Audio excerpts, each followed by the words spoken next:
taking into consideration transportation as being a very important and integral part of urban mobility. Honorable dignitaries present on the dais, especially Chairman PMPML, Srimati Nairaji, who has been very instrumental in bringing about a prominent, necessary change in the public transportation sphere in Pune. A long neglected aspect which has led to almost an equalization of the urban population of Pune, which is close to 40 lakh, and the total registered vehicles within the city almost touching 40 lakhs. So almost we can see that each one of us has a vehicle to account for in the city of Pune. The 10 years pollution parameters pertaining to various categories show, as well as the traffic menace that one and all experiences and who have been acquainted with the city of Pune can understand. And if this environment has to change, a lot of things have to be achieved in the coming years. And it does not only start from the various stakeholders who are there in the city, be it the municipal corporations of Pune and Pimpri-Chinchwad, the newly formed PMRDA, the existing cantonment boards, the municipal transportation being provided by the PMPML for the whole region, a new entity in form of the Pune Metro, technological impetus to be coming in from the smart cities of Pune and Pimpri-Chinchwad, and the regulatory mechanism to be provided by the Pune Traffic Police and the Pune Police per se. So here we see that a lot of integration of various stakeholders who are involved in catering to urban mobility have to integrate, converge, and ensure that steps are taken in the right direction to ensure that Pune does not lead or move towards the direction of what we see in Bangalore. We don't become late in addressing most of the problems that we can see and envision will be for us. And we can see that positive and concrete steps have been taken by one and all in this whole sphere. Here, I stand to talk about a few of the steps taken by the Pune Smart City in association with the various stakeholders who are part of our board of directors here in understanding the urban mobility per se. To start with,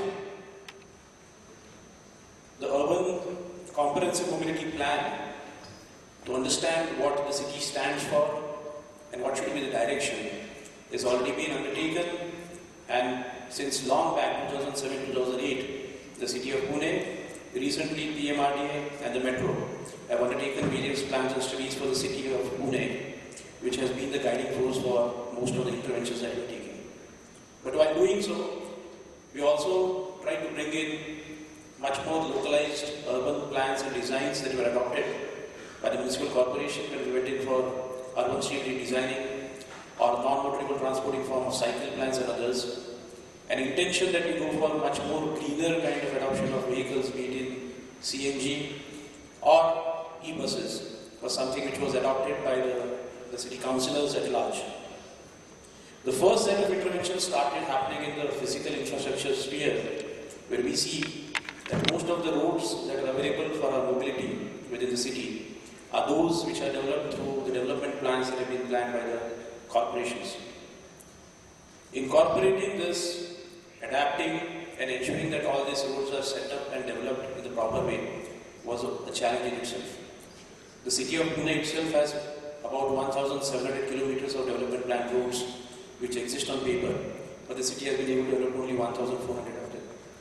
There's still a shortfall of about 300 odd kilometers of roads that are yet to develop to integrate, correlate and everything. There are challenges of new land acquisition, the rates, cost, as well as the budgetary allocations that is to be allotted in these new greenfield and outskirts of areas which are to be connected and interlinked. But while doing so, there was an adoption of smart streets that came up in this whole activity. When we talk about smart streets, we're talking about the development of roads which happen where it is not just laying of road which becomes important, but integrating and putting a lot of different elements of roads design into the whole element. Each of these smart streets are here which we ensure that there are more than 9 different utilities, be it wet, dry, those required by various government as well as private entities, which are put below the road, taking into consideration the need of almost next 40 to 50 years, so that once the road is laid, it does not dig up, it does not get digged again for at least next 10, 15, 20 years. But while doing so, once we reach the surface, the road gets redesigned and allotted as per the road width, norms existing as per the IRC that came from Congress, as well as the urban street guidelines that have been adopted by the Pune Municipal Corporation, which ensures that when we provide a carriage width for the roads to travel, for the vehicles to travel upon, we also cater to the non-motorized transportation, be it in the cycle tracks which are dedicated on wider roads or a mixed cycle track which is provided. Enough spacing and ample parking for the 4-wheelers as well as the 2-wheelers. There is space for pedestrians to walk about. Good urban street furniture is available. Proper street lighting and other things have been provided. And the urban street speaks to the vicinity and the surrounding as to what is the utilization of that particular road. So the road defines and talks with the border. If it is a commercial street, it is a street which has a boundary wall, there's a garden in and everything. So it tries to talk and integrate with the system which is there. And this whole thing is what we talk about the urban smart streets. Again, while doing so, an inclusiveness of having the streets at a proper level where it becomes much more mobile for mobility of the physically challenged and others, and having a proper signal and pedestrian movement which is focused upon. The other element was about junction redesign. Already existing streets and junctions where we see that traffic converge and move about is where independent studies of these junctions were undertaken as per the peak, non-peak hours, and what is the mobility in which direction, based on which the island and junction got redesigned to ensure that within the small span of time, the stoppage time and mobility of the traffic can happen very smoothly and easily. The smart street furniture is where we talk about introduction of elements of street furniture like the smart bus stop, accessibility, road signages, directions, easy finding maps, charging infrastructure on streets, public toilets and others, which also become an integral part as within the city of street furniture.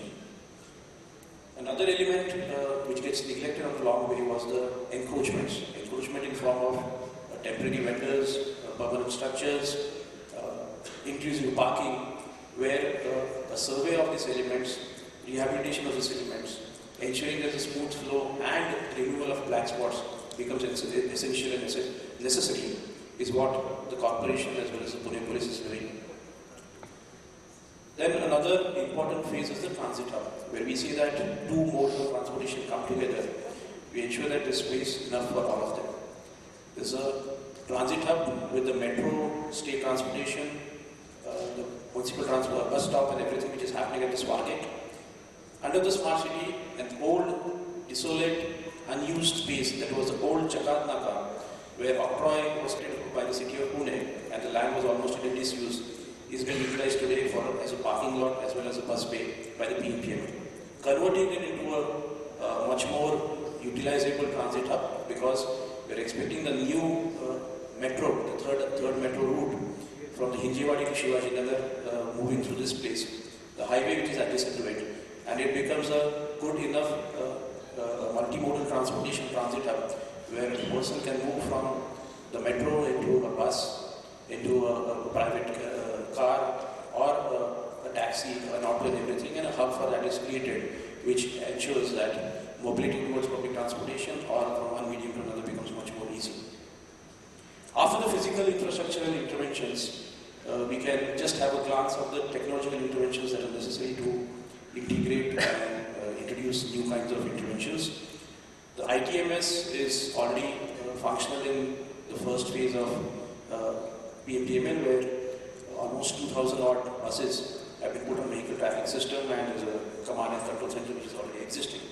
The ITMS 2, which will integrate the fare collection and bring in HR and accounting policy and management, is something which is planned for and which we see will come and become helpful in the coming years. The second intervention is the adaptive traffic management system. Where each of these junctions, we're talking about 280 odd junctions in the city of Pune, where adaptive traffic in form of cameras, radars and sensors is utilized, so the amount of traffic stoppage in each of these junctions is calculated, analyzed, talked with the command and control center, and to ensure that minimum stoppage time and average speed increase in the city is something that we are looking at. The tenders for the same is already on. Then we talk about the vehicle that are belonging to the government, besides the PMPML, which is already under ITMS. The vehicle tracking system on all government vehicles, we repeat the Pune Municipal Corporation's solid waste or other vehicles and other government vehicles, which gives a tab and good enough data as to the mobility and the flow of traffic.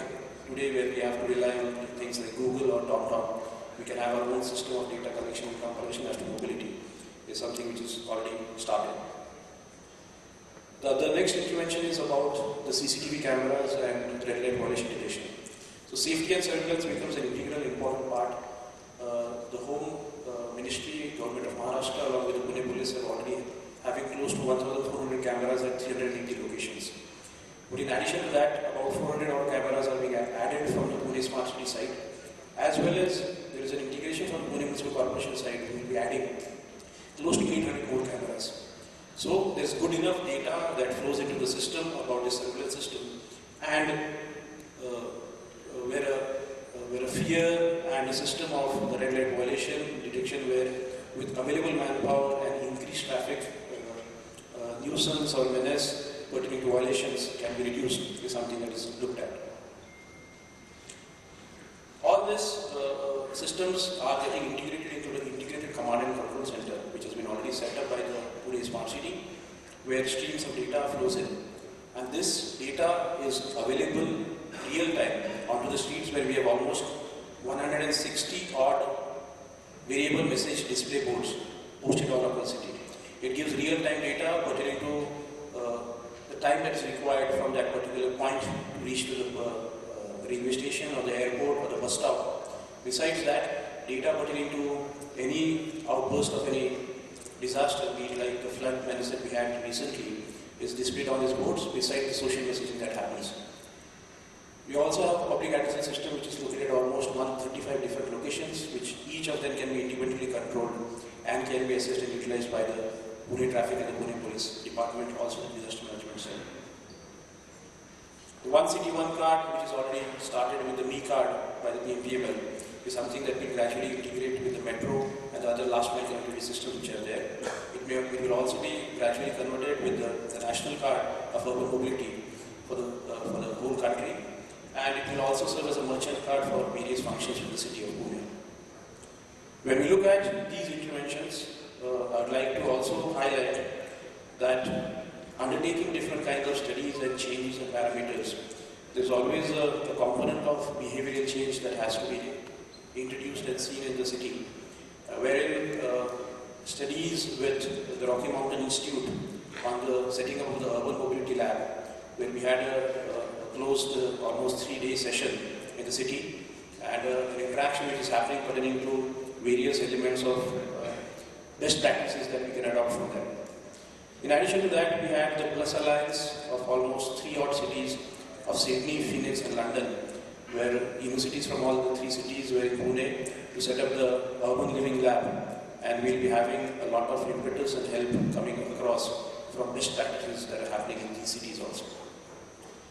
On urban mobility and the problem areas, the Smart City did hackathons with the Niti Aayog, the University of Pune, another hackathon with the College of Engineering Pune and the European Union, wherein we ensured that real-time data that was available from various sources was made available, proper problem solving as well as hand-holding pertaining to some of the aspects that's already been adopted out of these hackathons.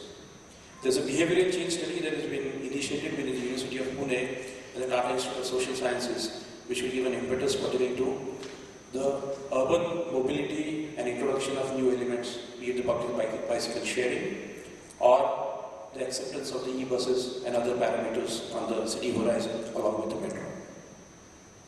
While doing the physical and technological intervention, and another important integral part becomes the regulatory mechanism.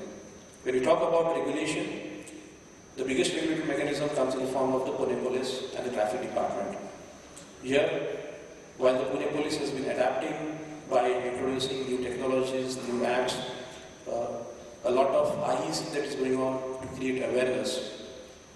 However, with that, since the CCTVs are already helping, the Pune Traffic Police has been helped by providing almost 80 new bikes. There are the smart mobiles that we call them, which will be having a CCTV camera fit on the bike as well as the helmet of the police, so he can collect a lot of data and information while he's mobile on the street, as well as there is a connectivity which is directly established with the command and control center. So the police does not have to wait at the junction per se, but in between the junctions, if there is a problem of a traffic signal, he can move across. Mobilization of this police and these vehicles becomes much more easy to remove the bottlenecks and ensure a safer mobility all across. In the overall environment, we talked about all the three factors. Mobility per se has to come in where public transportation in form of provision of additional real-time authentic information as well as the number of buses becomes very important. When we talk about close to 10 lakh odd commuters daily using close to 1,500 plus buses which are already plying on the streets of Pune, we are expecting almost 2 metro lines to become functional, 16 kilometers of each in the north-south direction as well as east-west direction in the coming 2 odd years. We have to ensure that last mile connectivity has to be provided to the whole system. And this last mile connectivity can come in 2 forms.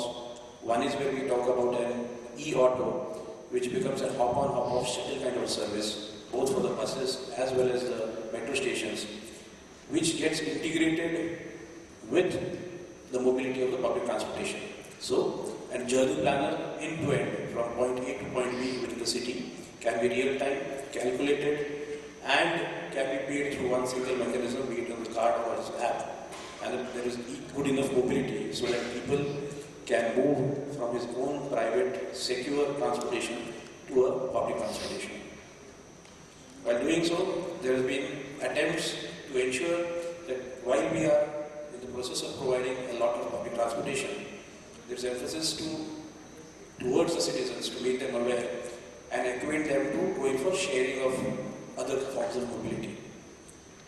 And here, be it for those mobility that is happening towards offices, schools, IT parks, industrial estates, or for leisure, hobby and others, come together, congregate in form of apps that already exist, as well as institutions and service providers who get integrated with the system.